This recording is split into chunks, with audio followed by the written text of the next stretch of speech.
Nazywam się Maciej Wierzyński. My name is Maciej Wierzyński. I pozwolą Państwo, że przedstawię uczestników I would panelu. like to introduce the participants of this panel. Państwa lewej strony From your left, Martin Smith, filmowiec, a Brytyjczyk, filmmaker, autor British filmmaker, znakomitej the serii author of dokumentalnej a wonderful documentary series of 9 Struggles for Poland. Walki o Polskę.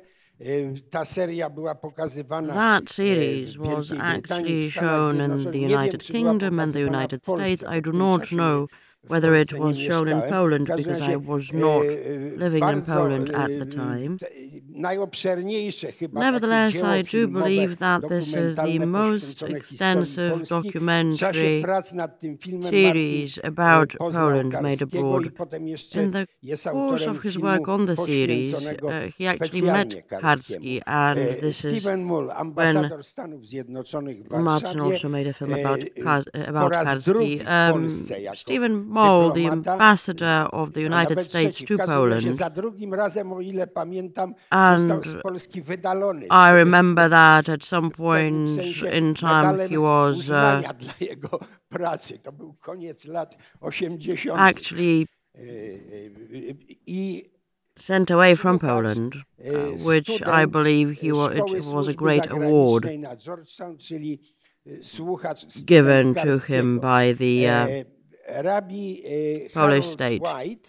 Rabbi Harold White, still a professor. For the past 45 years, he was a professor. He has been a professor of theology at Georgetown University, a friend to Karski. Karski was working for 45 years at Georgetown University, and then he retired. Now the rabbi has been with the university for a longer time. Szymon, Rudnicki, historian. He specializes in Polish-Jewish relations.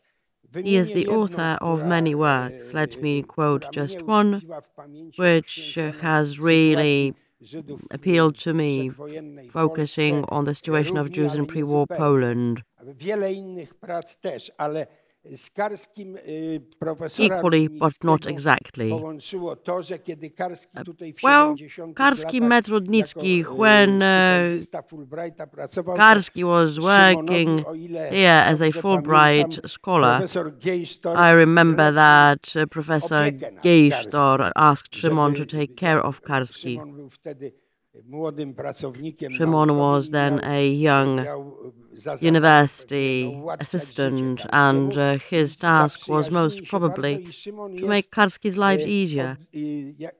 And I must say that they became great friends. Szymon is the co-author of hugely interesting correspondence between himself and Jan Karski.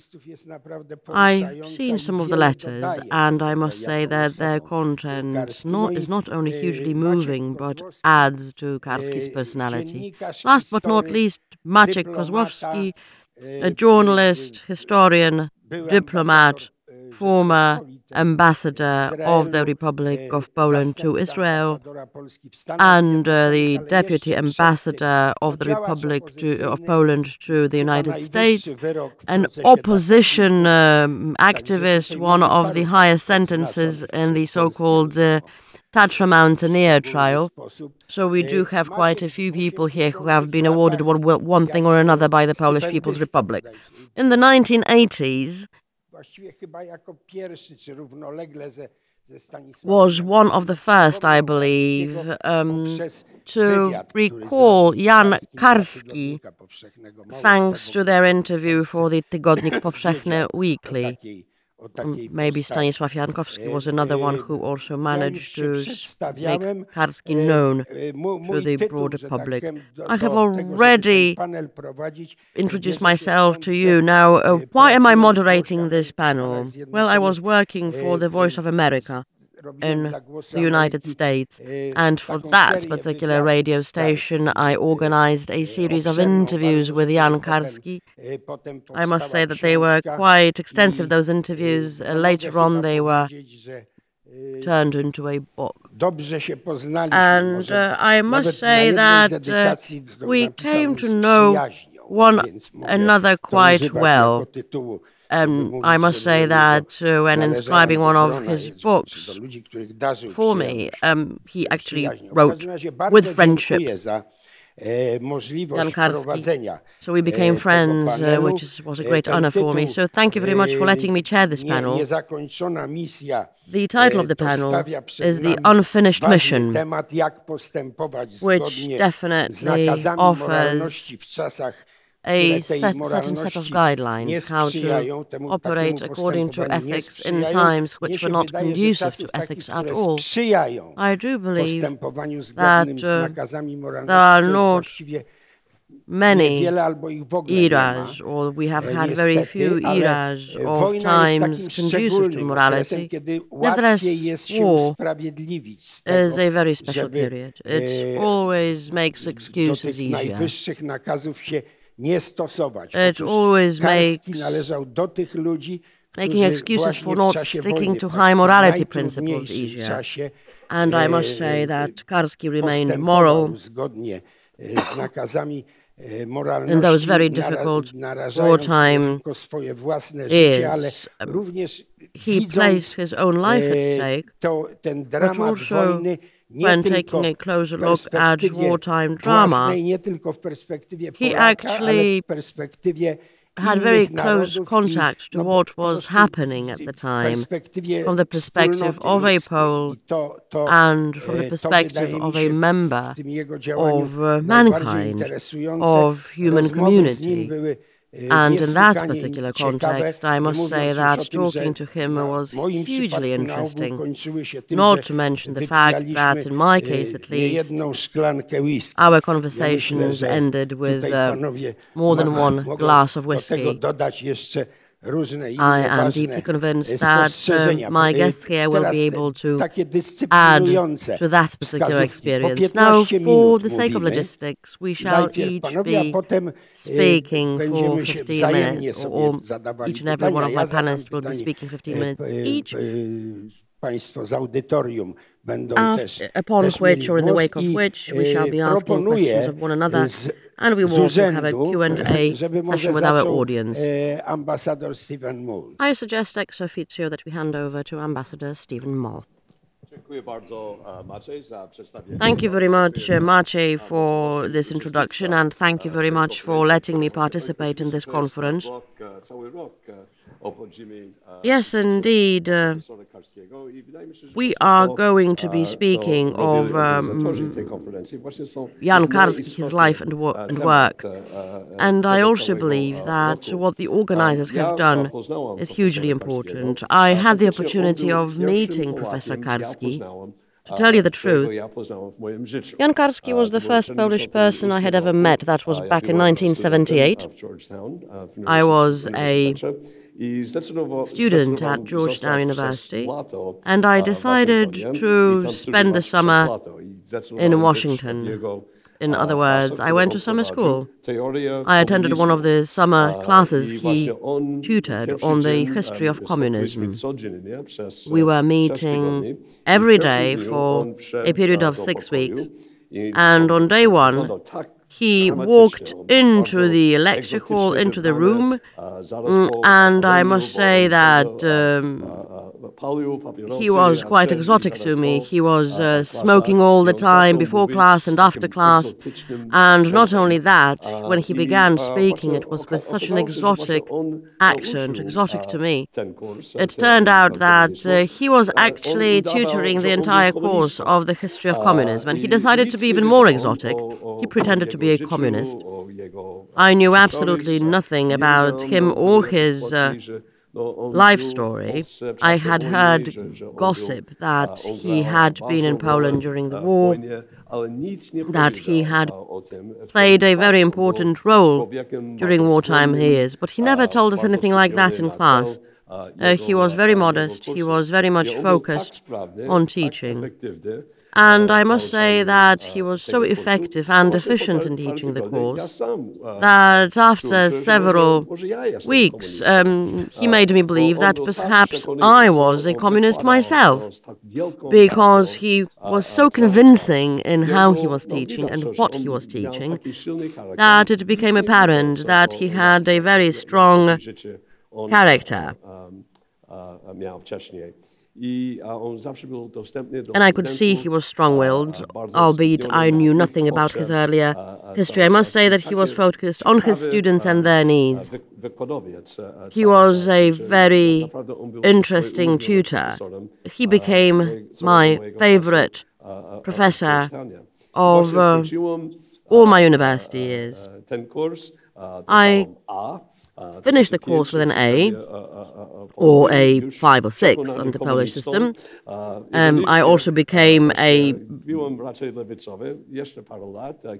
communist, a believer, and I must say that when I came to Poland for the first time in 1984, I realized that communism possibly was not the best thing that we could do for the world. Actually, I knew absolutely nothing about his history or his contribution to human rights, but I knew that in 1985, 1986, I did see Shoah,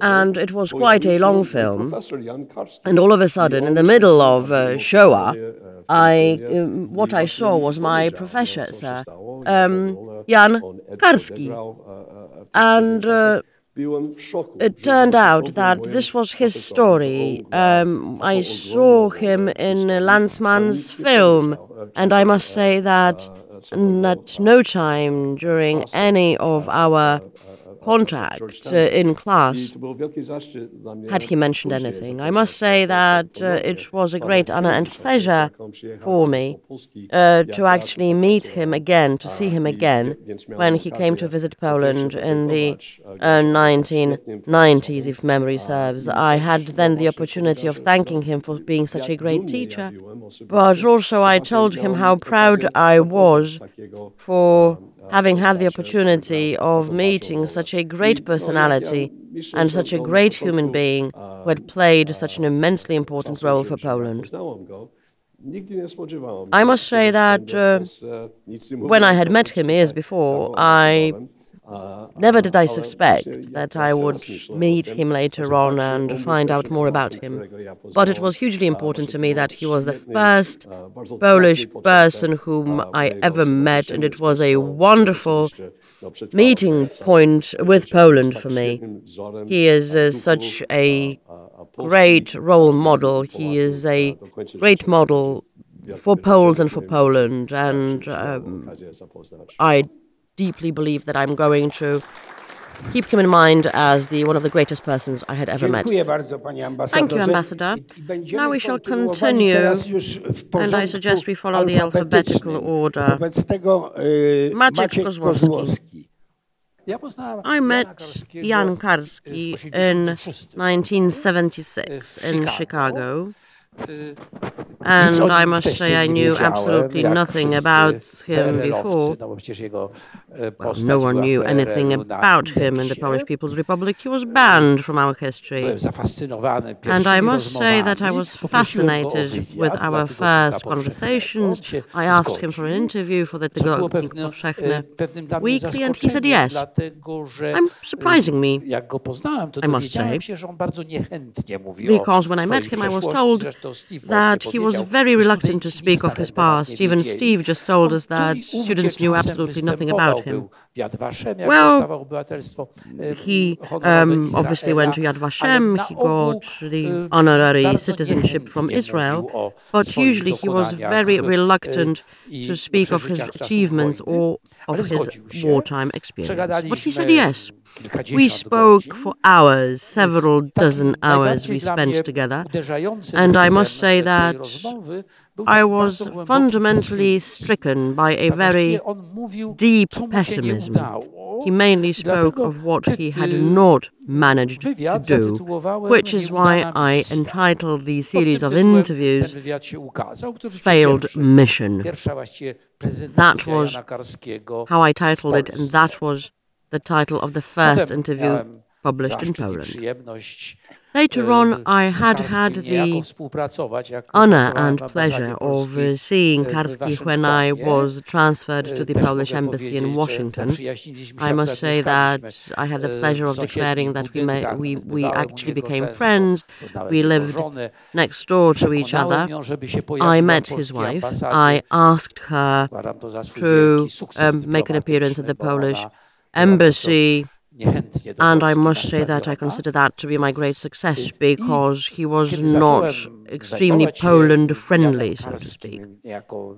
When I began researching Jan Karski as a scientific mission, I concluded that the title of my interview or lecture had been absolutely false.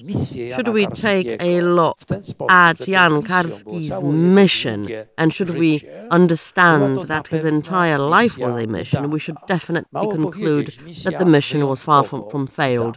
It was absolutely successful. It was unique. Let me recall 1940 and his first Korea mission was very efficient. He met Sikorski, he returned to Poland, he tables information about the growing underground in Poland. He transfers information from France and money, so that mission was hugely successful. Then he went to Slovakia. Also, that mission was also successful. He was actually recovered, he was taken back, and he could continue operating, not to mention 1942 and so-called Karski's mission. Nevertheless, he was continually experiencing a deep trauma that he failed in not being able to stop the Holocaust. Nevertheless, we ought to emphasize that every mission of his was of great importance. Thanks to information he provided, and he revealed the very famous Raczyński note addressing the Allies could be formulated, actually providing open information and proclamation of what was going on about the Holocaust. Also, in the United States, it was mainly under his influence that major funds were gathered, which were later transferred to Poland and used by the Konrad Żegota Committee. Even when it comes to a purely technical matter, albeit we do know from the history of telegram correspondence between the headquarters of the Home Army and London, that it was actually thanks to Jan Karski that some weapons, not many, but still some weapons were delivered to the members and leaders of the rising in the Warsaw Ghetto. I would like to mention one other role of Jan Karski, that is the reconciliation that he instigated between Christians and Jews, and Poles and Jews rather. Well, he did have a sense that, having married a Jew himself, he was a person blending the two worlds together. Nevertheless, that was far from easy. It couldn't have been easy, specifically in the United States, where the Polish diaspora was quite anti-Semitic. From his very childhood, Jan Karski was a person who had never had any prejudice against Jews. That was nothing unusual, although we are sometimes told that it was. But indeed, during the war in Poland, it was by no means common. And the fact that his very open attitude, free of any kind of prejudice, became more and more common indeed, is also, I believe, proof of his hugely successful mission. And I must say that it was his prize, and along the line of the Rhine, it was a prize for everyone who cared about the Jewish-Polish relations. And I must say that in that sense, yes, his life mission was extremely successful. Thank you. Thank you very much. I would like to thank for the two first panelists for their wonderful time management. That will definitely give us more opportunity to engage in free conversation. Now I shall walk away from the alphabetical order.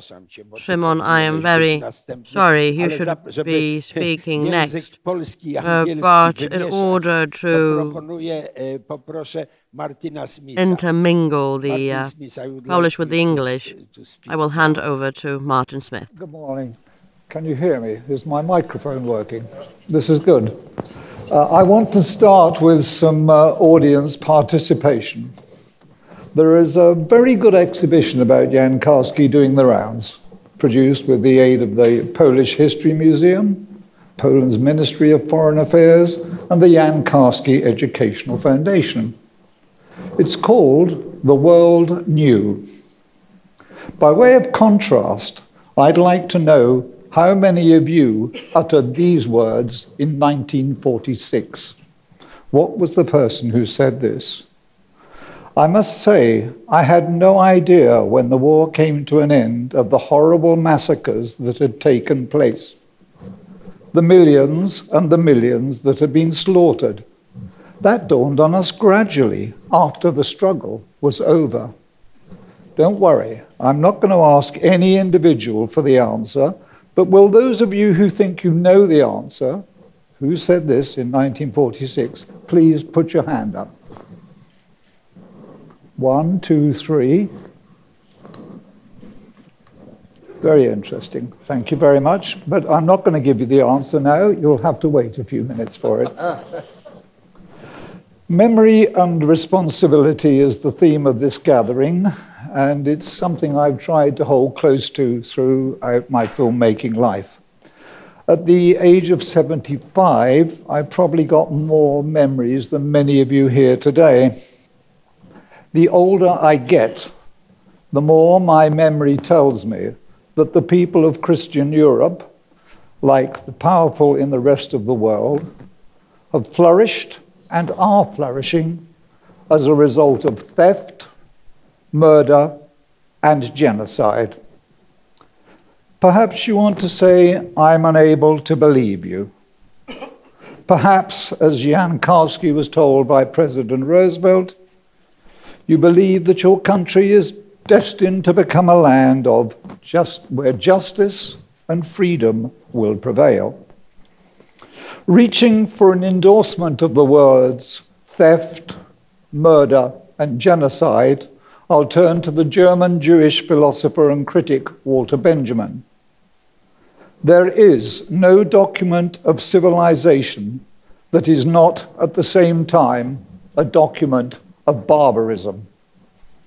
For most of us, it is hard to admit how murderous the human race can be. Perhaps it always has been. After all, it wasn't until the last century that Ralph Lemkin called a word for something which has been acceptable for millennia after millennia: genocide. Sometimes it's been more than acceptable, it's been demanded of people.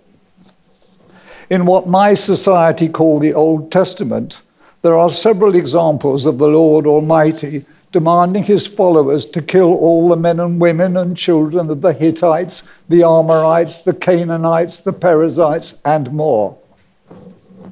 Millions of Christians have engaged in mass murder, convinced that they were carrying out the wishes of their God. I'll skip over the Crusades, but it would be wrong not to highlight the European encounter with the native people of America. After Columbus's arrival in 1492, it took little more than a century for the estimated numbers of the indigenous people to decline from some 80 million to just 10 million. The scholar Svetan Todorov has called it the greatest genocide in human history. Memory, responsibility. In 1830, the 7th President of the United States, Andrew Jackson, summed up things this way: humanity has often wept over the fate of the Aborigines of this country, and philanthropy has long been busily employed in devising means to avert it. But its progress has never for a moment been arrested, and one by one have many powerful tribes disappeared from the earth. Jackson told Americans that true philanthropy reconciles the mind to these vicissitudes, as it does to the extinction of one generation to make room for another. And he asked, what good man would prefer a country covered with forests and ranged with a few thousand savages compared to our extensive republic, studded with cities and towns and prosperous farms, with all the improvements that art and industry can devise? Andrew Jackson did his bit to hurry civilization along. He signed into law the Indian Removal Act. His biographer, Robert Remini, has this to say about the act's effects on the Cherokee Nation. Many sickened and died while they awaited transportation. The first contingent of about 1,000 Indians boarded a steamboat and sailed down the Tennessee River on the first lap of their westward journey. They were boxed like animals into railroad cars, drawn by 2 locomotives. Again, there were many deaths on account of the oppressive heat and the cramped conditions in the cars. For the last leg of the journey, the Cherokees walked. Small wonder they came to call this 800-mile nightmare the Trail of Tears. I went to the White House website yesterday and looked up its 600-plus words about Andrew Jackson. It probably won't surprise you to hear that there is no mention of the Indian Removal Act or the Trail of Tears. Memory, responsibility. 7 years after Andrew Jackson's action, Charles Darwin's notebook captured the zeitgeist of the time. When 2 races of men meet, they act precisely like 2 species of animals. They fight, eat each other, bring diseases to each other. But then comes the most deadly struggle, namely, which have the best fitted organizations or instinct to gain the day. Darwin was at ease with this state of affairs. In 1882, just a year before his death, he wrote to the philosopher William Graham, "At no very distant date will an endless number of lower races have been eliminated by higher civilized races throughout the world." Here's one example extermination by my own countrymen. According to notes taken by Raphael Lemkin, in 1803, when the English began to settle Tasmania in numbers, the native population was between 5,000 and 7,000 people. 70 years later, no Tasmanian was left. Here's a contemporary report of their demise by Henry Melville. How have they been treated? Worse than dogs or even beasts of prey. Hunted from place to place, shot, their families taken from them, the mother snatched from her children, become the victim of the lust and cruelty of their civilized Christian neighbors. This is from the historian John West writing his 1852 History of Tasmania. The wounded were brained, the infants cast cast into flames, the musket driven into quivering flesh, and the social fire around which the natives gathered to slumber became, before morning, their funeral pyre. The last original woman to survive in Tasmania died in 1876. Her name was True Ganina. Memory, responsibility. I draw your attention to these examples, not to twit America and Andrew Jackson, or the British and Charles Darwin, but to illustrate with concrete examples that settlers and colonists coming from civilized Europe, notably Christian countries like Spain, Portugal, Britain, France, the Netherlands, Belgium, then Germany, carried with them ways of justifying or ignoring the dispossession and death of millions. Adolf Hitler personally used the British Empire and the Aryan conquest of America as examples for Germany to follow. As his armies moved eastwards, he told his generals, "There is only one duty, to Germanize this country by the immigration of Germans and to look upon the natives as redskins." And this, I don't see why a German who eats a piece of bread should torment himself with the idea that the soil which produces this bread has been won by the sword. When we eat wheat from Canada, we don't think about the despoiled Indians. The Germans had already carried out their genocide during their colonial settlement of West Africa, using racist reasons for slaughtering the Herero people. Memory, responsibility. Murdering people en masse has been and is still a weapon of choice, not a last resort. For me, having acquainted myself with centuries of European anti-Semitism and violence towards Jews, I am no longer shocked that Karski's message about the Shoah was ignored. For centuries, the Christian church, especially in this part of the world, had endorsed anti-Semitism and branded Jews collectively the killers of Christ. In the 20th century, numerous politicians in Europe and elsewhere used the Jews as scapegoats for their nation's economic and social problems. In the Second World War, Britain's government played down what was happening to the Jews because, on the one hand, they were fearful about the country's latent anti-Semitism, and on the other, they wanted to stifle the philanthropists who wanted more help to be given to the Jews. Small wonder that Karski's message fell on stony ground. Karski came to believe that the fate of the Jews was a side issue. I doubt it was even that, but it is certainly more accurate than the myth believed by millions of Americans and Britons that the key Allied war aim was to stop the extermination of Europe's Jews. Memory, responsibility, we are not very good at either. Even Karski got some details wrong. I don't know if Karski ever came across the words of Samuel Beckett, but I think he lived them. Ever tried? Ever failed? No matter. Try again, fail again, fail better. Before I forget, it was Winston Churchill who in 1946 said, "I had no idea when the war came to an end of the horrible massacres that had taken place, the millions and millions that had been slaughtered. That dawned on us gradually after the struggle was over."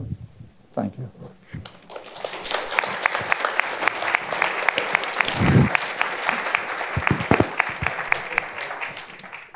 Dziękuję bardzo. Thank you, Martin. Może Rabbi White. Now I will hand over to Rabbi White. who shall be our next speaker. I first met Jan Karski in 1968 when I was appointed as the first full-time rabbi at any Jesuit or Catholic university in the United States. And he was the first faculty member to come and greet me and welcome me to the campus. His first question to me was, why, as a rabbi, have you come to a Catholic university? Are there any Jewish students here? And I told him a story, and the story related to the president of Georgetown at that time, Gerald Campbell. And I asked Campbell the same question. I said, why are you interested in my being here? Do you have any Jewish students? And he said, very few. And he said, but Rabbi, understand this. Even if there were no Jewish students at Georgetown, I would want a rabbi to teach Christian, basically Catholic students, that Jesus was born a Jew, lived a Jewish life, and died a Jew. And that would make them better Christians. Well, that so impressed me that it linked Jan Karski and myself. Now, we had many, many discussions. I knew very little about his role in the Polish underground. I first learned about it, not from Karski, but from Wiesel, who told me that you are very privileged at Georgetown to have the presence of Jan Karski. But it was Wiesel that told me about Karski, but not Karski himself. The question that I posed to Karski was, where did his love of Jews come from? And he was very clear about that. It came from his mother.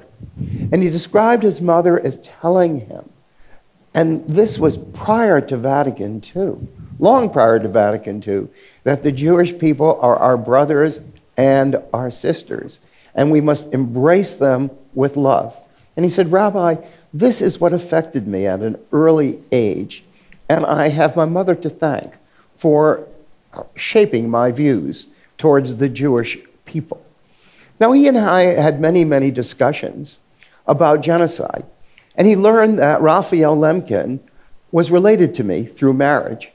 And he talked about Raphael Lemkin and the attempts of Lemkin, who created the word genocide, to find ratification for the genocide contract, and the frustration that Lemkin had gone through. In fact, Lemkin died, and his body was not identified for 3 days. There wasn't even enough money for his funeral. In fact, his funeral was paid for by an individual whose name was also Lemkin, but was not related. And I did attend the funeral and the burial of Raphael Lemkin.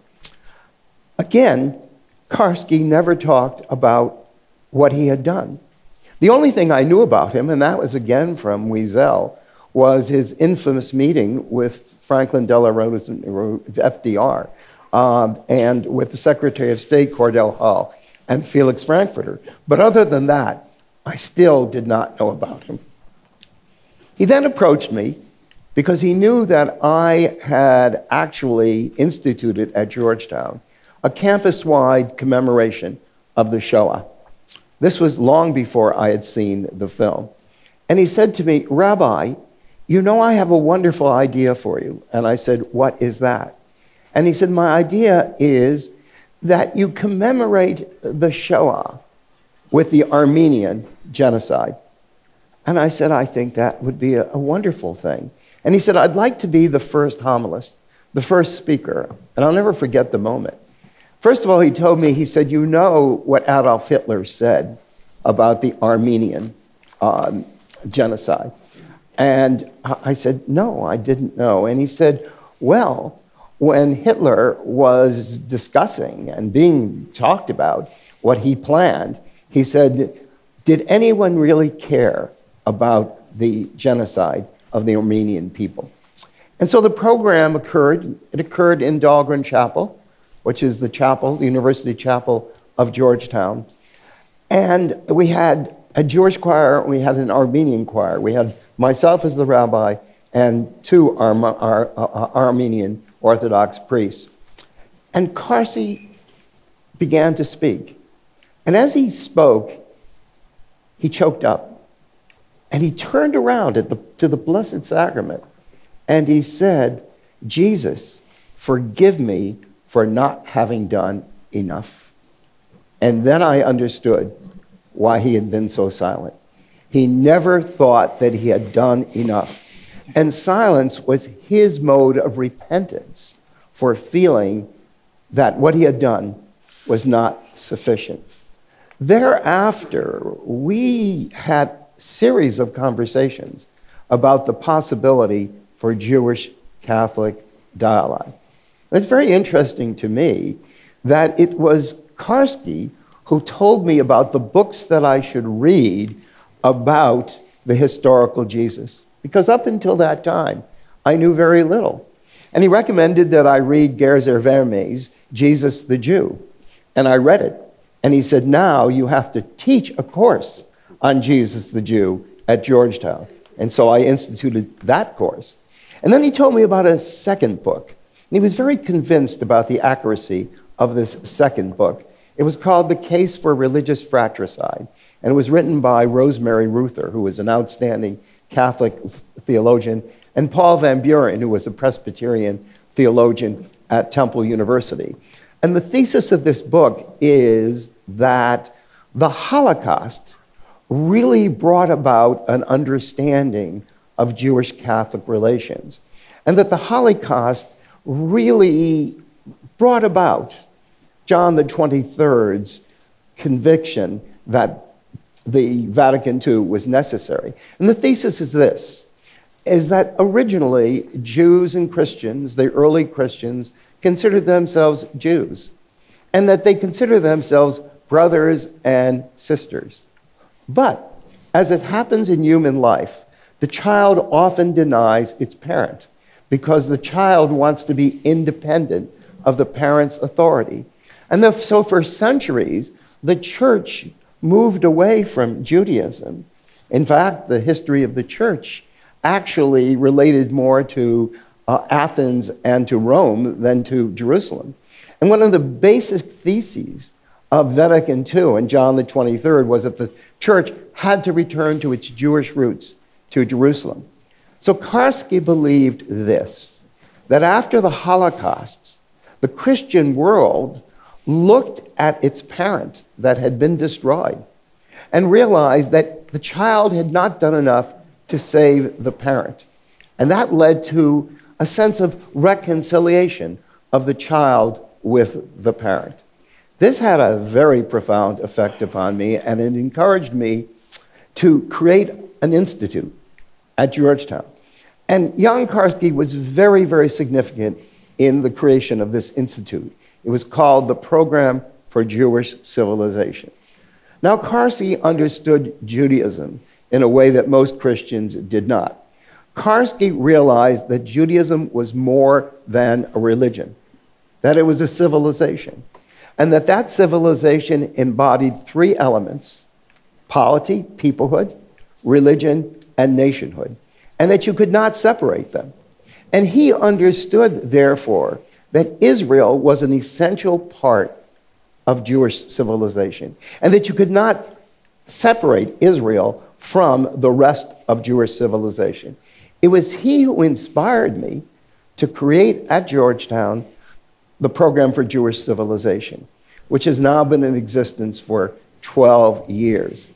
And actually, in the early years, he was the one who really guided this program.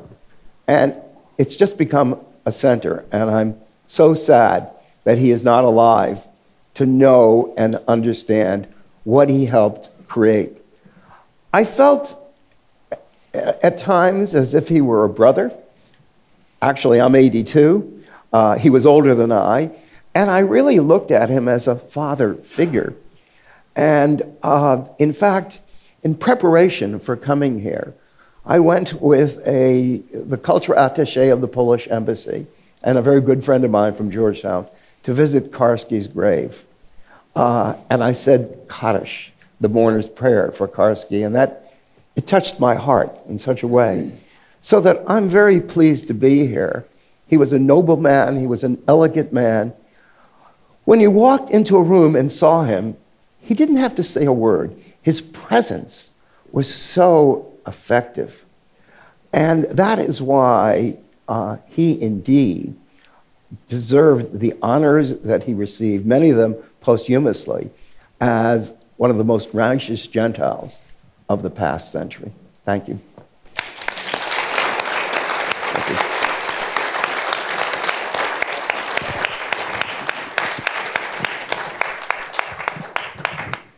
Thank you very much, Rabbi. Thank you. And now we will turn to Szymon. Teraz będzie mówił profesor Szymon Rudnicki. Now I will ask Professor Szymon Rudnicki to take the floor.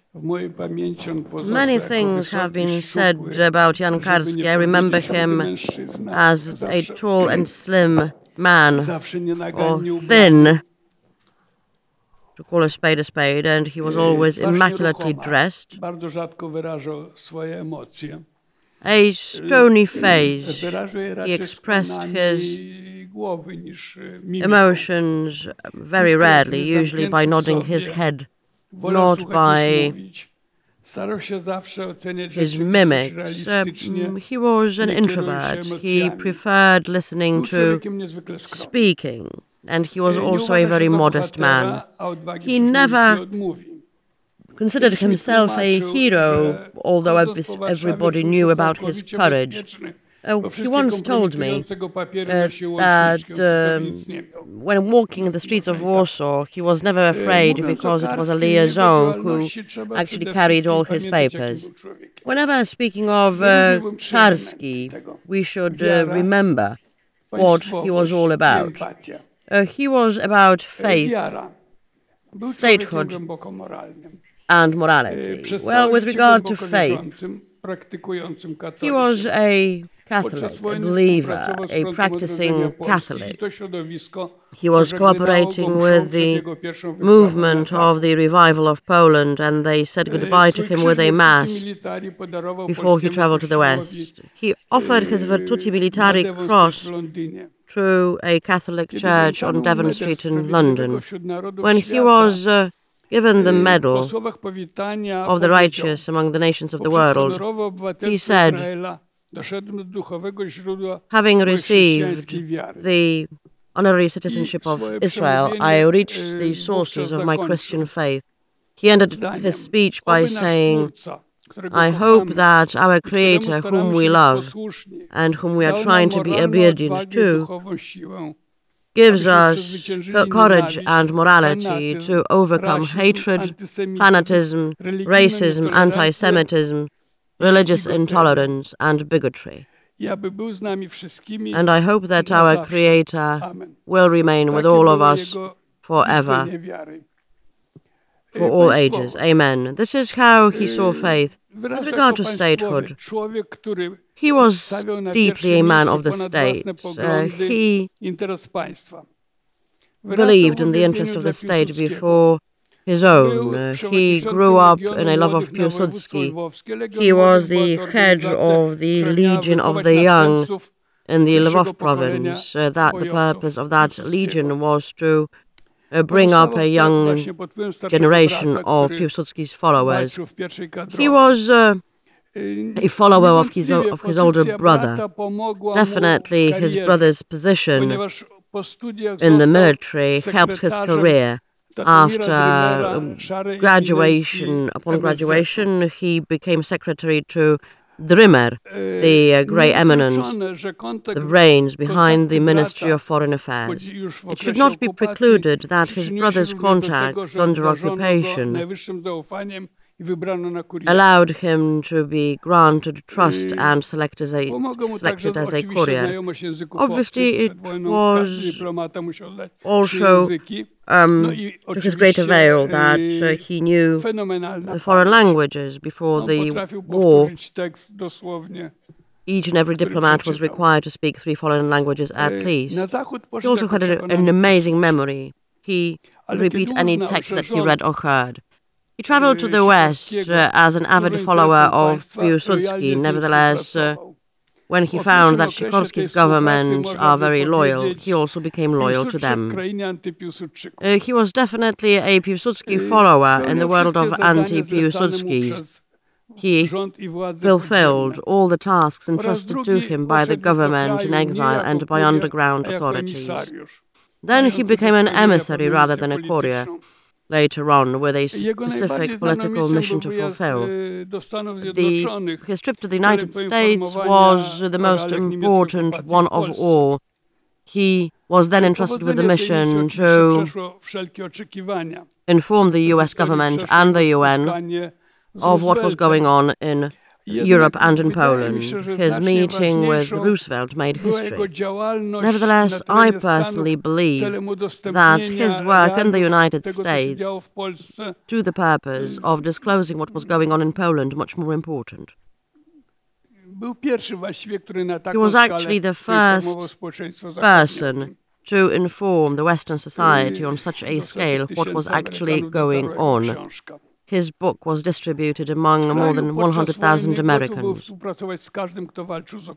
He was actually ready to fight anyone who opposed the Polish occupant. And he was also a loyal co-worker of the United States authorities, fulfilling a mission or fulfilling missions, the details of which we are not always sure of. I do believe that historians researching his life will reveal that. He did not tolerate one government, the government of communist authorities, which, however, did not determine his attitude to the left-wing parties. He was working in Krakow with the Polish Socialist Party. During the times of the Third Republic, he actually paid all the respect due to the head of state, to Aleksander Kwaśniewski. He was following all developments in Poland avidly, not only under the Polish People's Republic's time, but also later on. He wrote to me of Poland as a difficult country. He considered the majority of Polish society to be doomed with a sickness. Several years later, he wrote to me, "Only Poles can create such shameful mess when what they should do is work rather than fight." In a next letter before parliamentary elections, he wrote to me, "Most probably we are going to have unstabilized authorities and party after party sick with ambition, but possibly the situation is not that bad." Now, the third element I should mention is empathy. He was respectful towards other people and towards their achievements. He was always speaking with great respect of his fellow couriers. He never forgot what people did for him. His attitude towards Jan Cichanowski, the ambassador of Poland to the United States, was very warm. He believed him to be his second father. He saw him as his second father. I was witness to one of his first meetings with Edelman. What I witnessed was a meeting of two unique people. Edelman was the one who was speaking practically all the time. Edelman was the one who was speaking all the time. Karski listened to him avidly, and all he did was nod his head from time to time. All he did was, he was saying, "I was not aware of what you are talking about." His empathy was obvious or apparent in his attitude towards Jews. Nevertheless, I would caution anybody against pigeonholing him as a Jewish supporter only. That, however, would only serve to narrow down his personality and achievements. He was definitely the carrier of a specific mission. He was doing what he was told to do. He was doing what he considered his duty. Only in the wake of Shoah can we speak of his mission. Nevertheless, he was also a wonderful witness and analyst and an informer of what was going on with the Jewish nation under occupation. To Karski, Jewish questions were not the most important ones. He was a courier, carrying news of what was going on in occupied Poland. Regardless of what we might think about it, today, when we know what the Holocaust brought, the Jewish question, according to the commandment of the army and the authorities of the underground government, well, to them, the Jewish questions were marginal, of marginal importance. This is exactly what we see in Karski's first report. He only repeats stereotypes which were common knowledge at the time. Only having met representatives of Jews, only having visited the ghetto and Izbica, did he start considering Jewish matters to be of huge importance. He informed the Polish government in exile and Western leaders and Western societies of the issue in that order. He fell silent for many years after the war.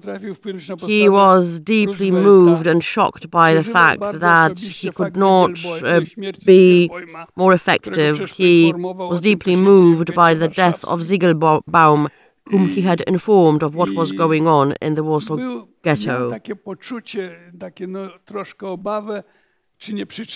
I do believe that he felt that he might have contributed to Ziegelbaum's death.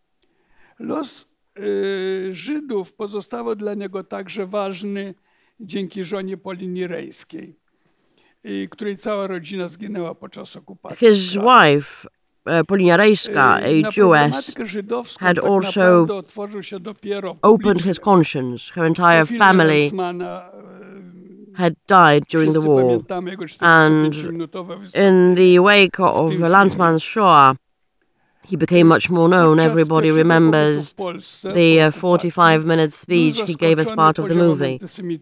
After he visited Poland after the war, he was surprised with anti-Semitism. He was hugely disappointed by the fact that the City Council of Krakow refused to erect a square in the memory of killed Jewish children. He raised funds of $100,000 to that end. Towards the end of his life, he wrote to me that he set up two $100,000 funds for Jewish causes. That was all he managed to amass. Both funds went to purpose of awards. He also mentioned that his wife lived without joy. You probably do know that Father Stanisław Musiał, Hanna Kral, Jerzy Tomaszewski, Jerzy Ficowski were presented with his awards from that fund. Tomorrow, Jan Matejacki is going to be another recipient of the award. Jan Karski was a unique person. Not only did he risk his life, but he was also willing to kill to the benefit of the underground state. Apart from a few months of physical therapy, he was part of the underground, doing anything and everything to help his beloved Poland. Each and every act of his could definitely be referred to as Schagady Dajeno, and that would be enough. That obviously cost him a lot. After his wife died, he wrote to me, I am now learning to live in loneliness. No one can help me, no one can counsel me. As a historian, I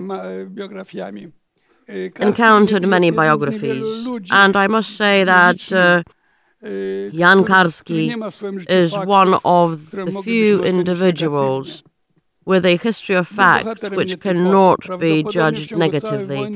He was a non-typical hero. He had probably not fired a single shot over all the years of the war, but we do know what this anti-hero or anti-heroic hero did for Poland. He also had an inclination to minimize his own achievements. I do believe that we would be greatly lucky if his behavior would not only become material for research, but a role model for ourselves. Dziękuję bardzo panelistom. Thank you very much. Dear panelists, we still have approximately half an hour to converse, to liven things up. Let me start with questions that came to me when I was listening to you, gentlemen. I would like to ask 3 questions. My first question would be addressing Rabbi White. Karski's attitude to Judaism.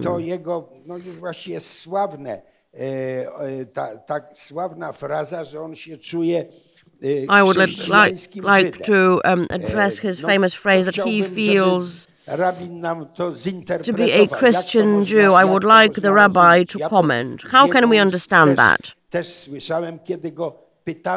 I heard that from him as well when I asked him about his attitude to the Catholic Church, because he was a man of deep faith. But also, it has to be emphasized that he attended Mass every Sunday. Nevertheless, his personal attitude towards the institution of the Catholic Church was quite skeptical, I must say. I must say that his attitude towards Georgetown Jesuits was slightly different, because he owed a lot to them. So my first question is definitely for the rabbi. I would like to address Martin Smith with my second question.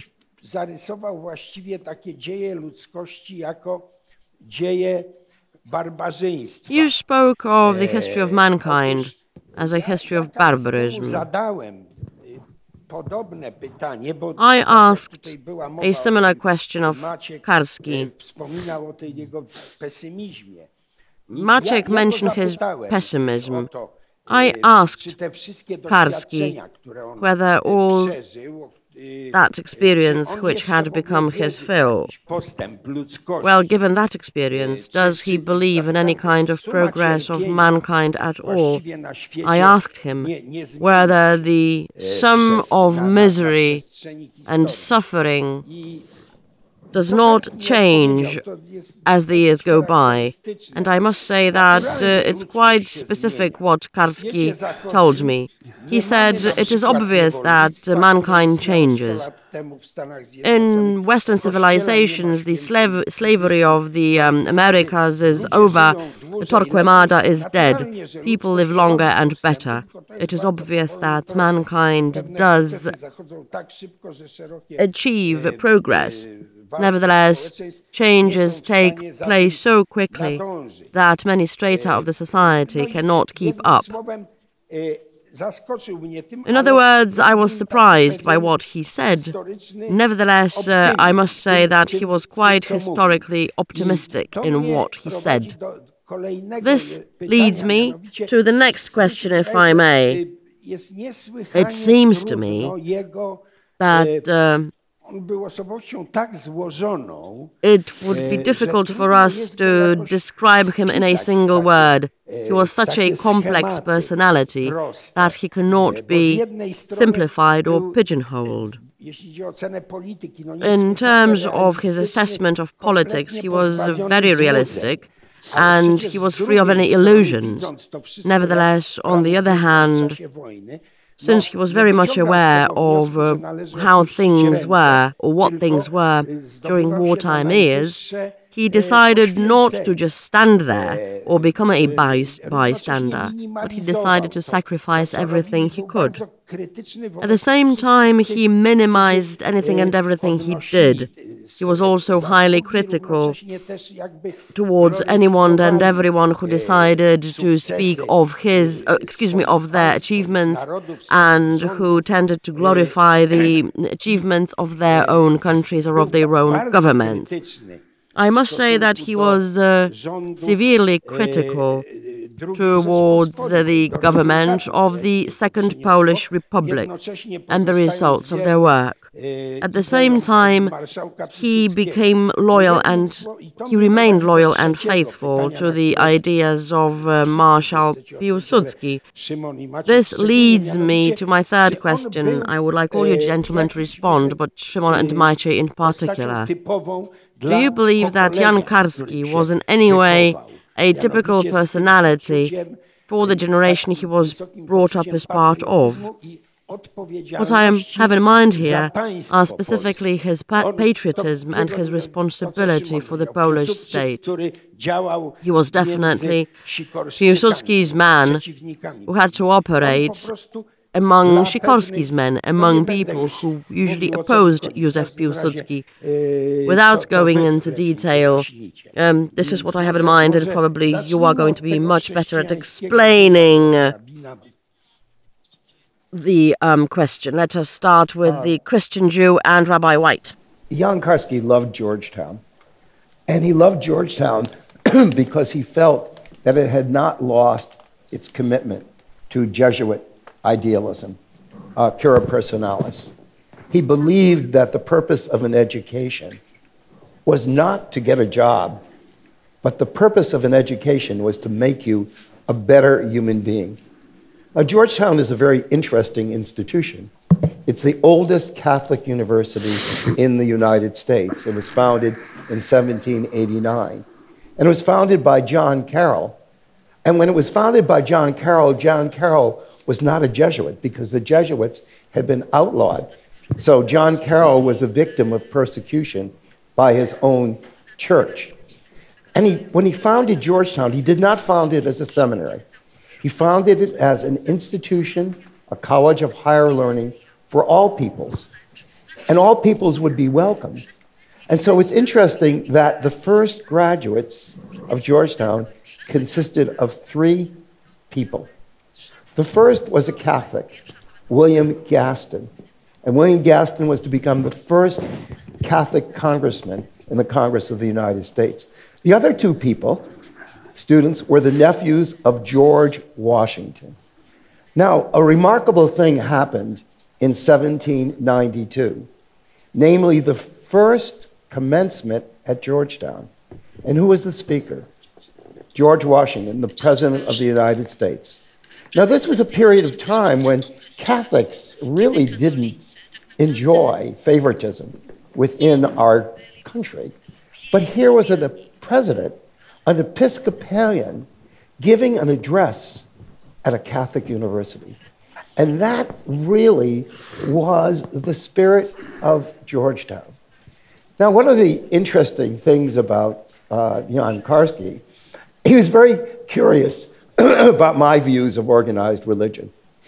And he was very impressed by the fact that I had studied with some of the greats, not only in Jewish theology, but Protestant theology, Paul Tillich and Reinhold Niebuhr, and also with Martin Buber for a brief time at Union Theological Seminary, which was a seminary across from my seminary. And he said, what do you think is the most important idea that Buber taught you? And I said, well, what he taught us was that if you want to destroy an idea, institutionalize it. And he said, do you think that Georgetown has done that? And I said, no. And Georgetown actually fit Karski perfectly because Georgetown's emphasis is upon liberal arts, humanistic education, and the interrelationship between ideas and various subjects. It is incredibly interdisciplinary. And that's what he loved about Georgetown, and that's what I love about Georgetown. And therefore, his feeling of ability to embrace Judaism was really fit in with that whole entire tradition of the university. Something that I might add that I didn't was the fact that a great sadness occurred to him after the Holocaust in the personage of historical revisionists. He found it almost impossible to believe that that could exist. He was also disappointed in certain Jewish writers, such as Hannah Arendt, who had a tendency to denigrate the survivors. He felt terribly about that. And he spoke to me quite often about, shared his pain about that. He was also disturbed, since he was a very pious Catholic, about a book that was written by a rabbi whom I knew quite well, because he was a fellow seminarian, Richard Rubinstein, and the book was called After Auschwitz. And in this book, the author, who was a rabbi, speaks about the non-existence of the supernatural theistic God. In fact, it was one of the first God is dead theologies of Judaism. And as a devout Catholic, he felt terribly about that, because he felt that as a result, and he told me about the many, many Holocaust survivors whose faith was increased rather than decreased. He also felt strongly about the need to retell the story. And we often talked about the fact that as a child growing up, I knew very little about the Holocaust. My parents didn't tell me about the Holocaust. There was very little about the Holocaust, even in the New York Times, which was owned by Jews. News of the Holocaust never appeared in the front section of the Times. If there was any news, it appeared afterwards. So even following the Holocaust, he felt a frustration about the fact that there were people who were, one, denigrating the survivors, and also the revisionists. Thank you very much. Okay, now I'll ask Martin to speak. Let me remind you, I asked a question concerning the rather pessimistic vision of human development that you presented. Karski was no great optimist. Nevertheless, as I said before, he believed that misery and suffering are diminishing over the years of history of mankind. Please be as brief as possible. We want to leave some time for our audience. I'll try to give you a short answer. Yeah. Basically, I believe Karski was pessimistic, as any decent Christian or any decent moralistic man must be.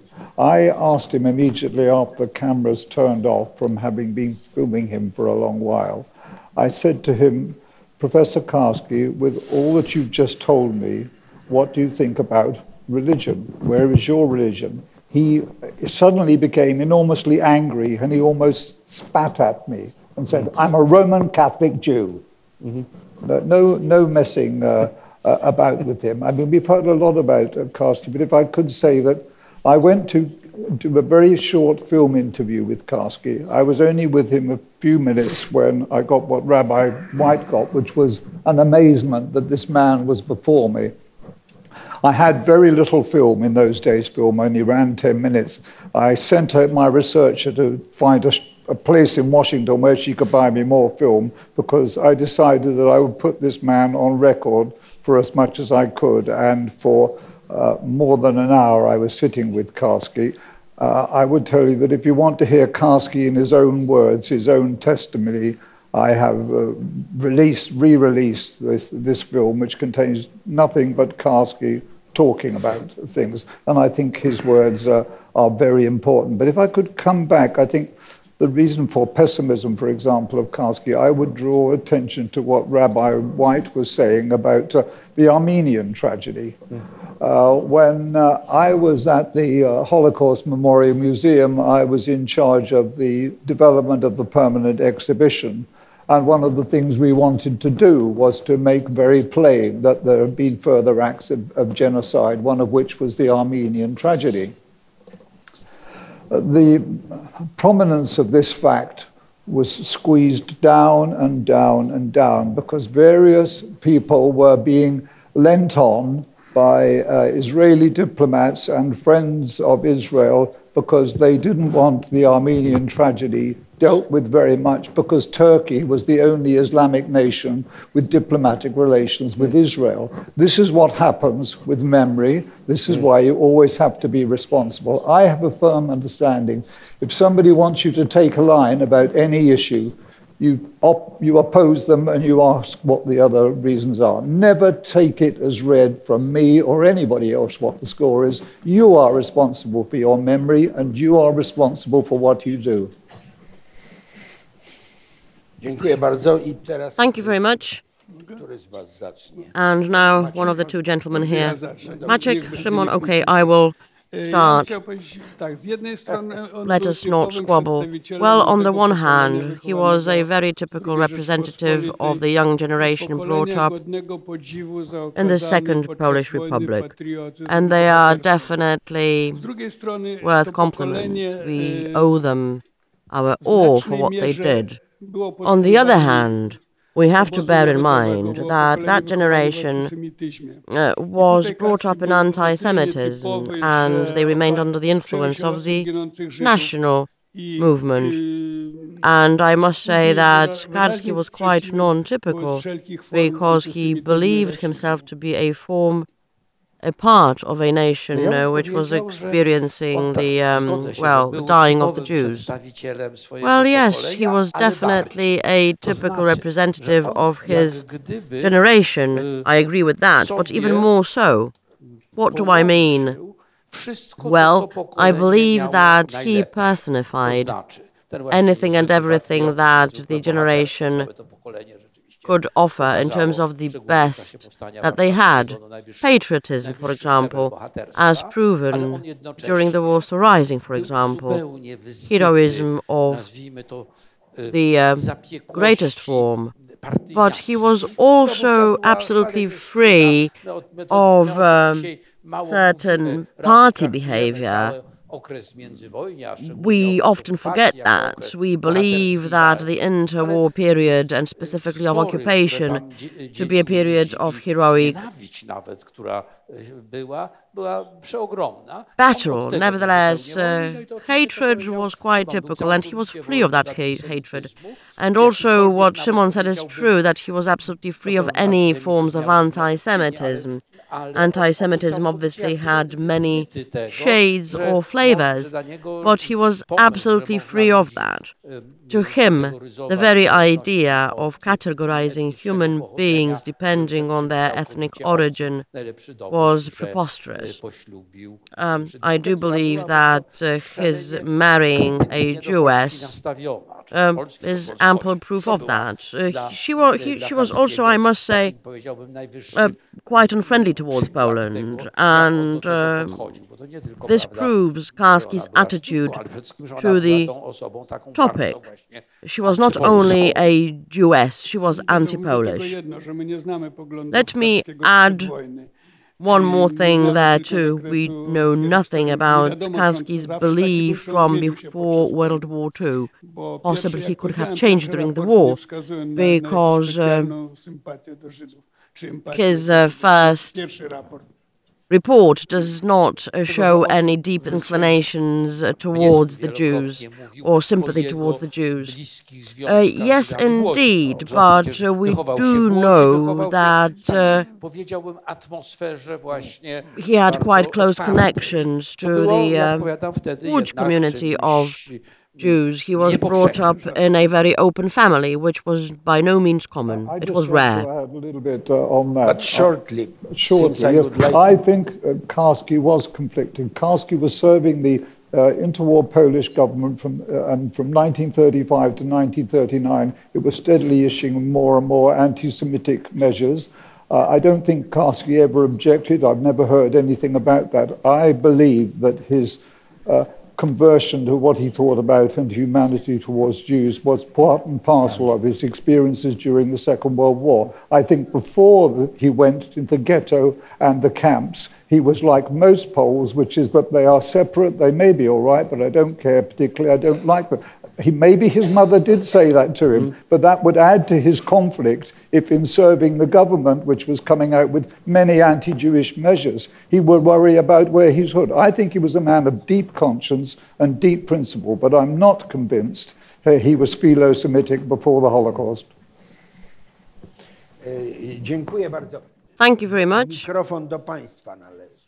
We will now hand over to our audience. Andrzej Kopczyński. I cannot really agree with Martin Smith. If I understood you correctly, you said that each and every Christian ought to be a pessimist. From the theological viewpoint, the reverse should be true. I didn't say every Christian should be. I said I can understand why any Christian looking at the world would be a pessimist. I don't wish to be descriptive. I personally cannot understand how any Christian can believe that there is a benevolent God when things like the Holocaust happens, or that children are born the way they are. For me, I'm out, but I try to take things on their merit, that Christianity tries to be a very generous and kind. We're talking about Christianity now. But so look at the world. As a Christian, can you be happy with it? Are you happy with what God has done?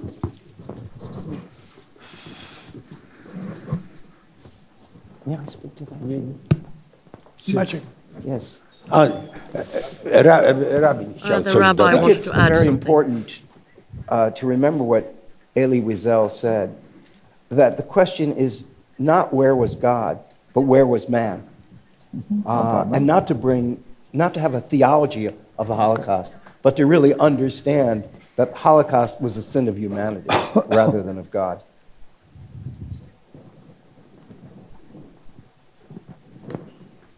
Do rabina White'a mam pytanie. I have a question to Rabbi White. Rozmów z Karskim When pytałem talking to go o Karski, jego I stosunek asked him do about Kościoła. his attitude towards the church. I on właściwie udzielił mi takiej, bym powiedział, wymijającej And odpowiedzi. he gave me an answer I would myself refer to as evasive. Karp tego, że w ogóle uważał, że o takich As I see it, skomplikowanych sprawach the reason z was ludźmi that prostymi, a tak mnie zapewne oceniał, nie warto rozmawiać. it was not worth his while to talk about such complicated things with simple people, and he definitely considered me simple. We talked politics, we talked history, but we never talked the fundamental or the finite.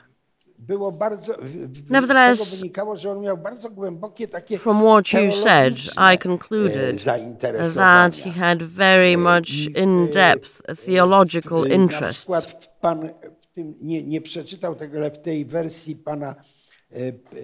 pana tekstu pisanej było takie zdanie, że on bardzo ubolewał nad I found a statement that he was very sorry, that he was deeply regretful that in contemporary Christianity the role of the Virgin Mary had been diminished. Chciałbym, żeby pan coś więcej powiedział o tych jego I would be very grateful if you said more about his theological interests. He definitely had a problem with the institutional church. And that was especially strong for him when he did the film on Shoah. And he learned that there were still anti-Semitic remarks being made by priests within the church. And that really hurt him deeply. In terms of his relationship to Roman Catholicism, he was very affected by Vatican II. He was a great admirer of John the 23rd. And he felt that the church would ultimately and be changed radically, and that would change the attitude of the church towards the Jews. And I believe it did. I think that John the 23rd did more for Jewish Catholic dialogue. I mean, I think it was just miraculous what had occurred. He was also, we often had many discussions about the difference between being religious and being spiritual. And he asked me if I considered myself religious. And I said, yes, in that I attend synagogue and I observe the law. And he said, but what's most important to you? And I said, the most important thing to me is my relationship with God. And he had a very personal relationship with God. Also, remember, he was at Georgetown. He would attend Mass at Georgetown. The homilies were always incredibly intellectual. And so in terms of his religious life, in fact, prior to coming to Georgetown, I never heard the word spirituality. I heard the word observance, but not spirituality. So in a very important sense, Georgetown affected me and really increased my relationship in a very personal way with God. In fact, as a seminary student, I would say I was more of a deist than a theist. And yet, it's the discussions with Karski and my involvement at Georgetown which really brought me to a deeper understanding and relationship with a very personal God. So there's no doubt in my mind that though he may have had questions about the church, the institutional church, his faith was incredible. Może pan? Mówiąc o The gentleman over there. pesymizmie Karskiego, Well, chciałbym spytać panów tu When siedzących, commenting swoich on osobistych Karski's kontaktach z pessimism, nim, I would like to ask you, gentlemen, słyszeliście od niego jego opinię o powstaniu when warszawskim. meeting with him, Jako did you talk heroizmie, ale jako ofierze również. with him about Czy on w ogóle the o tym mówił z wami? Warsaw Rising as a symbol of Był heroism, człowiekiem but w pewnym also of sensie tego failure? tematu, ale z tego, co państwo I mówili, do co understand panowie that mówili, he was a wynikałoby, że single-themed man to a certain również extent, inne rzeczy but związane from what z you tym said, pesymizmem, o I którym pan concluded mówił, that he ludzkości mentioned a interesowały. number of Jeśli other temat powstania w things ogóle był w tych involving rozmowach, the history of mankind and pessimism. Did he mention that at all then, or not? Jak Maciek czy Szymon. I do not know about Maciek or Szymon, but with regard to my own personal experience, actually our acquaintance began with the history of the Warsaw Rising. Let me act as co-panelist at this point. In 1994, I was actually the head of the Polish section of the Voice of America. And I needed something, I needed some kind of interview or soundbite to mark the 50th anniversary of the outbreak of the Warsaw Rising.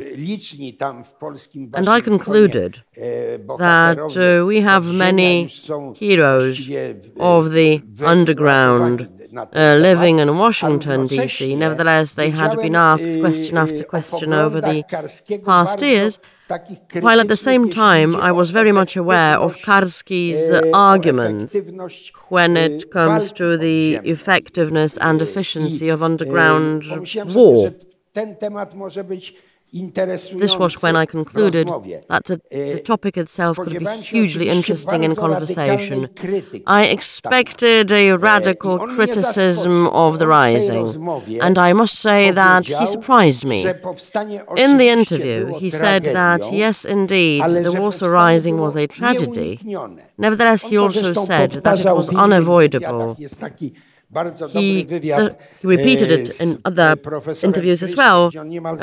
He was interviewed by Professor Frischke, an excellent interview, and he said the same thing practically.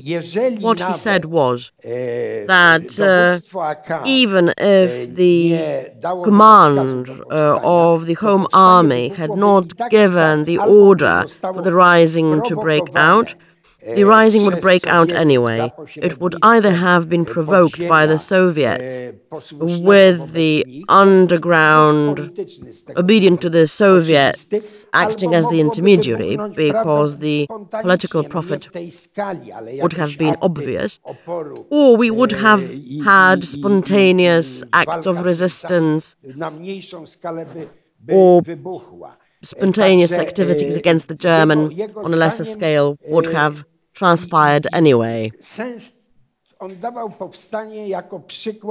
He believed that the rising was a no-way-out situation for Poland and Warsaw at the time. And this is something he kept repeating over the many years of our acquaintance. He declared, and he kept declaring, that the Polish policy and politics of the previous 200 years had kept encountering circumstances of no return or of no good way out. I do believe that he felt the tragic features of Polish history very deeply. I do believe that this is all I can say about his attitude towards the Warsaw Rising. He didn't condemn anybody. He was free of any condemnation, which is quite typical for other commentators. And at the same time, he had deep respect for all victims.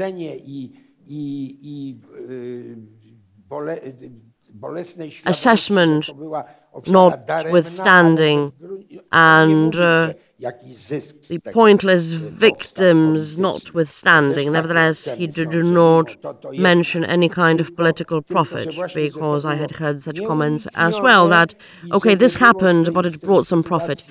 Nevertheless, what he said was that there was no way out, and this is what happened. Greek tragedy, in other words.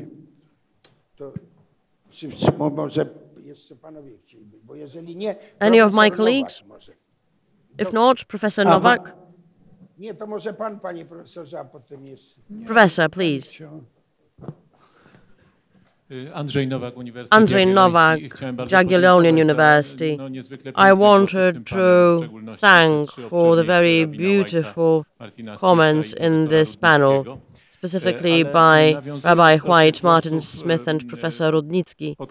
Nevertheless, with regard to the comments concerning the unique Georgetown communities, a quirky question I would address Rabbi White primarily, therefore. When I visited the university last year, I saw a proclamation that this university carries the highest rate of conversion to Islam, which is why I am wondering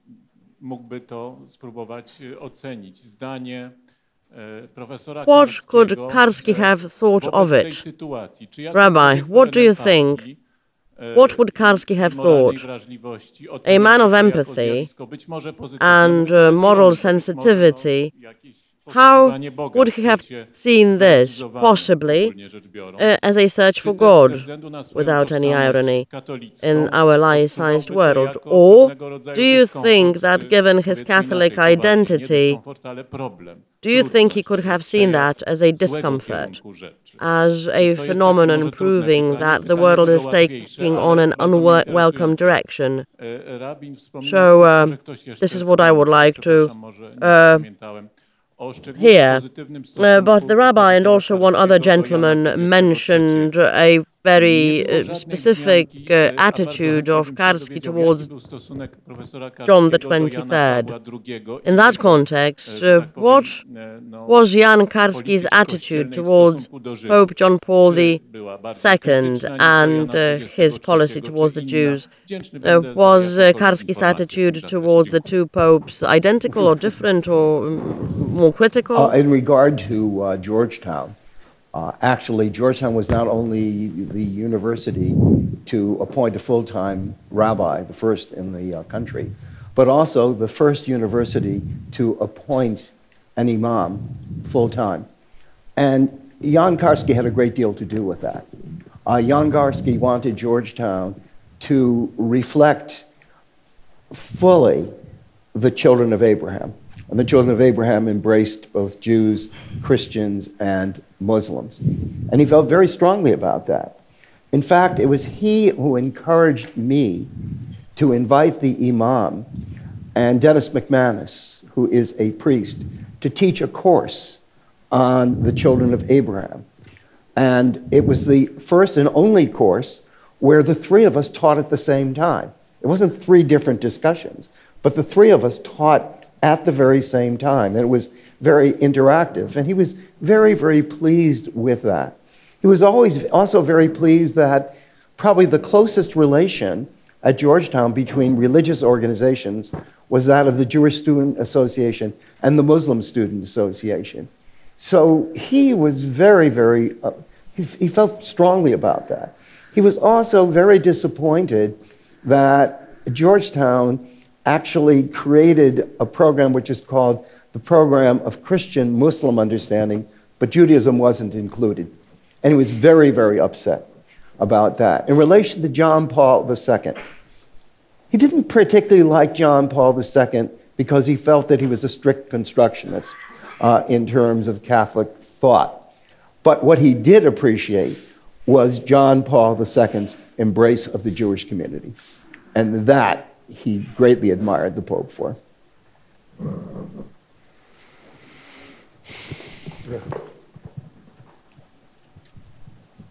Thank you. Very much enjoying this panel this morning. Excellent stuff. My name is Wanda Urbanska, and I'm president of the Jan Karski Educational Foundation in the States. We hear a lot in understanding the narrative of Jan Karski about the importance of Claude Lanzmann's Shoah as sort of a turning point, a coming out point. So I have a two-part question. The first is for Rabbi White. I'm curious, it was a somewhat controversial coming out for Karski, especially within the Polish community.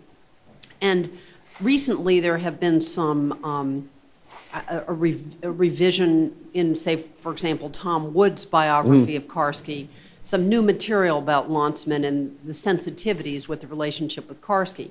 So the first part of my question is, if you can think back to 85 when it came out, and any thoughts, comments, atmosphere that you could present from Georgetown about how Karski felt about it, what he said, the reactions within the community.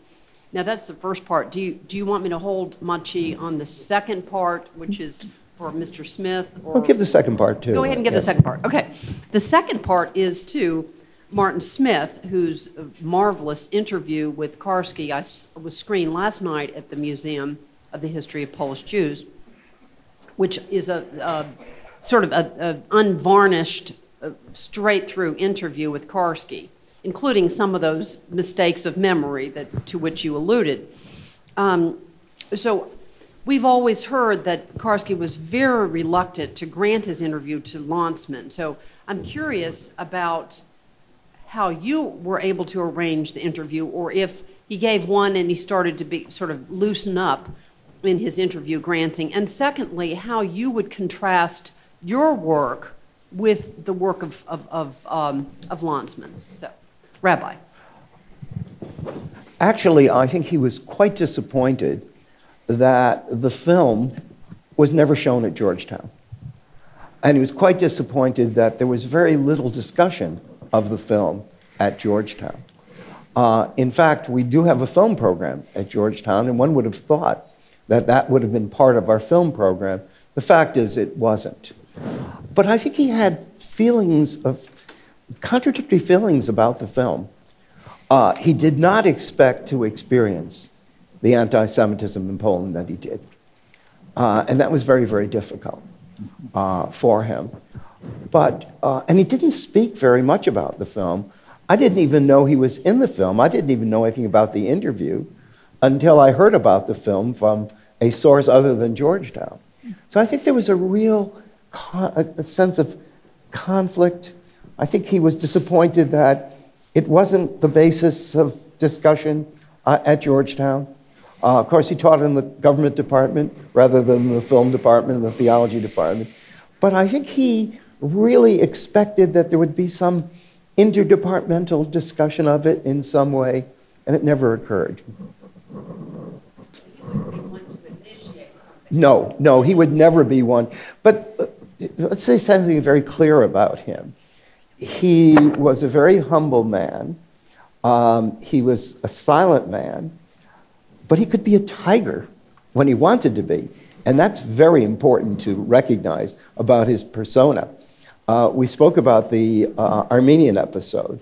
Well, after he spoke at the service, which commemorated the Armenian genocide, the Turkish ambassador sent a letter to the president of Georgetown, Timothy J. Healy, and said, your rabbi should be ashamed of himself.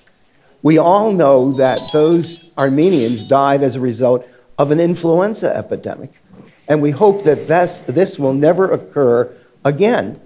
So the president of Georgetown was going to respond, and actually Karski said, no, I will respond. In fact, I will go in person and argue with him. So what he felt passionately about, he was tiger in relation to things of that nature. He certainly wasn't passive. I would describe him as being a quiet man, except about what he was very passionate about. Shall I come straight in? I filmed my interview with Karski in 1985. Shoah had not come out. If I'd known that Landsman had done a long interview with Karski, I would have not sent out for extra film. I would have not have filmed him at that length. I would just ask for a couple of short bursts of what we call in the trade a talking head. So that's the first thing. The second thing is Karski never disowned what Shoah had to say. Shoah has to say. He never disowned Karski. He remained mute on the subject.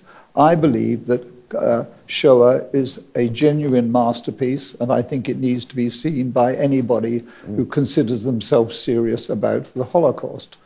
But it leaves out an awful lot. And Landsman's interview with Karski does not, for example, contain anything about him going to the Western Allies one after the other and they ignored him.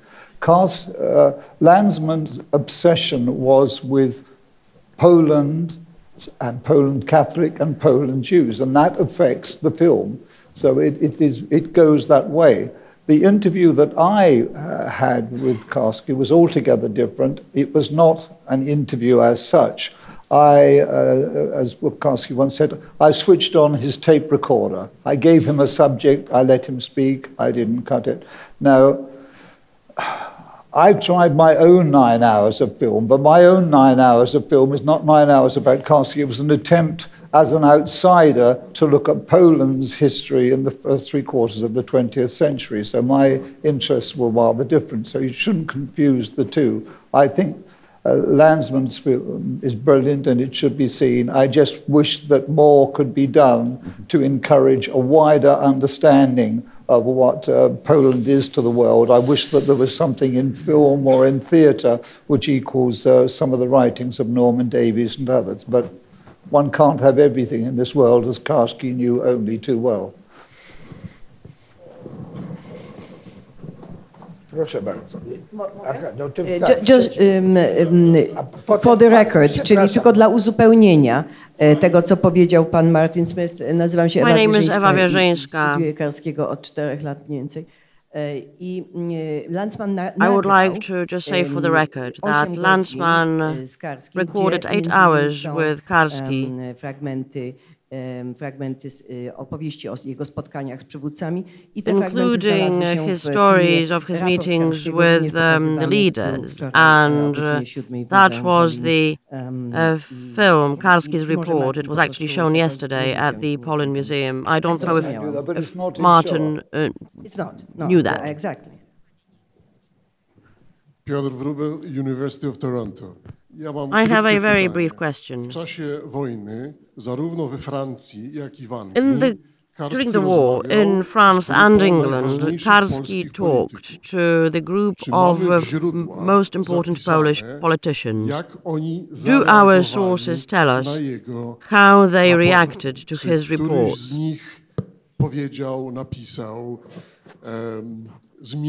Has anybody or did anybody say, I changed my beliefs, I have to change my politics?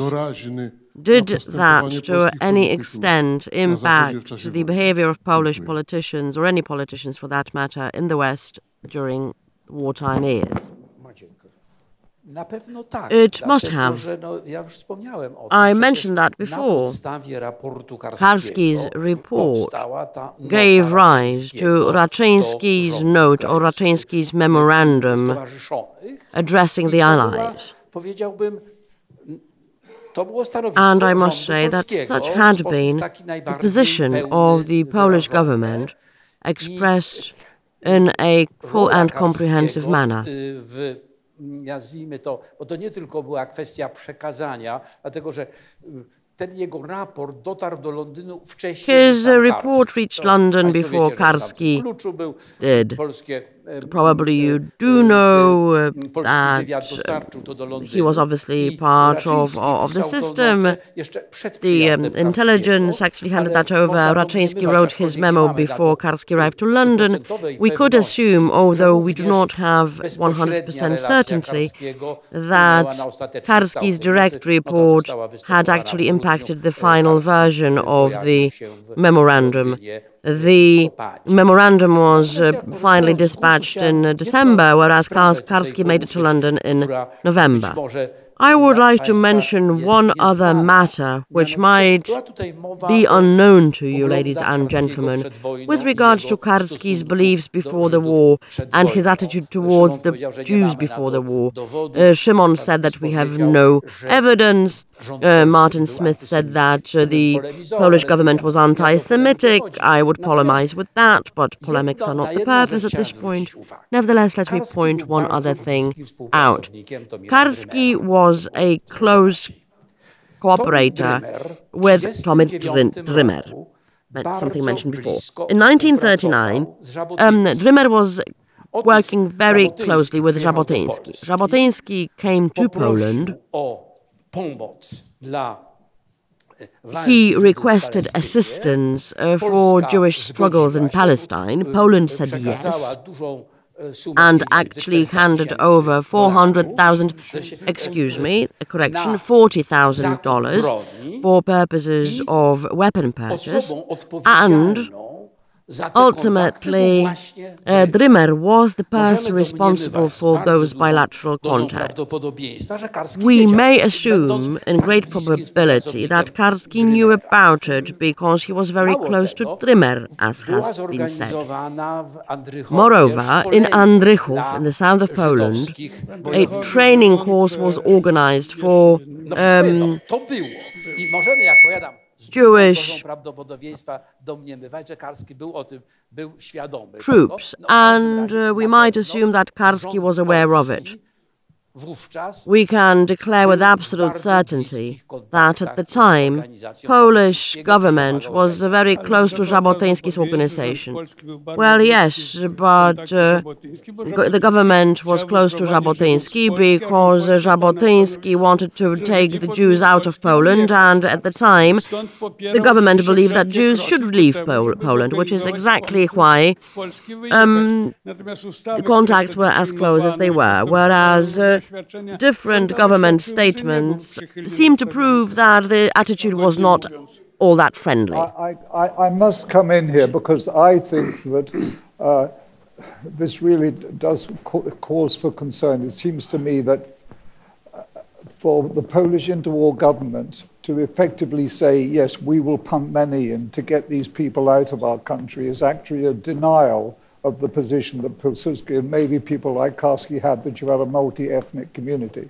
What the interwar government was doing was saying, yes, it cut away loads of rights for the minorities, and the truth of the matter is, more than half of Poland probably wanted all of its Jews out of the way. You have Dmowski saying 8 out of 10 of them should go away. You cannot try to get away from this point that the latter stage of the interwar Polish government was anti-Semitic. I would even go so far as to say it was viciously anti-Semitic, and you have to face up to that when you also think about honorable people like Karski, and it can't be dodged. I think the money from Jabotyński was disgraceful because he was saying, yes, I'll do anything to get rid of these Jews. Ladies and gentlemen, we have another speaker. A brief question, please. We have to close. Hello, Mateusz Spech of the Koliber Association. I would like to ask Professor Rudnicki a question. You said that in the 1990s, Karski was critical of certain activities or politics, possibly not of Poland, or possibly, yes, of Poland, in terms of how anti-Semitic she became. Could you please comment? Could you please offer a more in-depth comment? Could you also tell us how Karski approached changes which were taking place in Poland upon transition? With regard to the transformational transition, well, suffice to say that he started coming to Poland on a regular basis, something that he did not do before, apart from a single visit when he was researching. Well, he did come after 1989, but yes, he did come once before, as I said, because he was working on his book. With regard to the anti-Semitism, he told me himself that he was shocked with the level of Polish anti-Semitism, with its extent.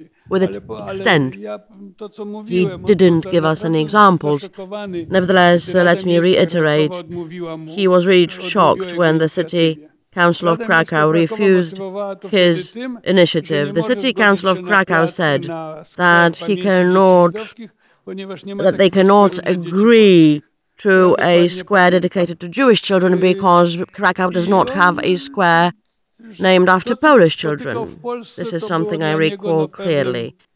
And I must say that he did not expect that something like that could happen to Poland or in Poland.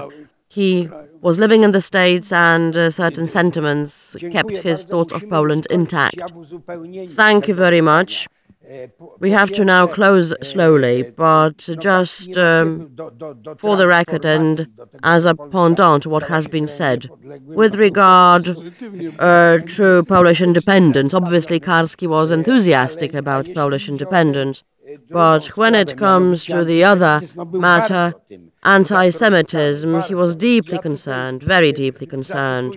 Let me quote what he said to me. Quote, "Dear sir, Jews don't need Poles. Wherever they live, they are influential, they work hard, and Poles cannot help them. Poles need Jewish support in the world. I do believe that Jewish communities are very much aware of the fact. And the appeals of certain Poles that they should engage in dialogue do not really impress the Jews. They do not impact Jewish attitudes towards Poland. The Polish situation is what is really and truly important. And what is it? I remember the 1990 presidential elections. Everybody knows what was being said about Mazowiecki, Geremek and others. They do deface Jewish synagogues, kirkuts, and so on and so forth. End of quote. So he was aware of what was going on, and he was deeply concerned about it. That is all in closing. I would like to thank our panelists. I would like to thank them specifically for their perfect time management. So we have reached our final shore. And in closing, I would like to say one other thing in order to avoid us placing Karski on a high postulate. He was deeply human and occasionally quite funny, because given his discretion and given the fact that he was introvert, he was also quite humorous.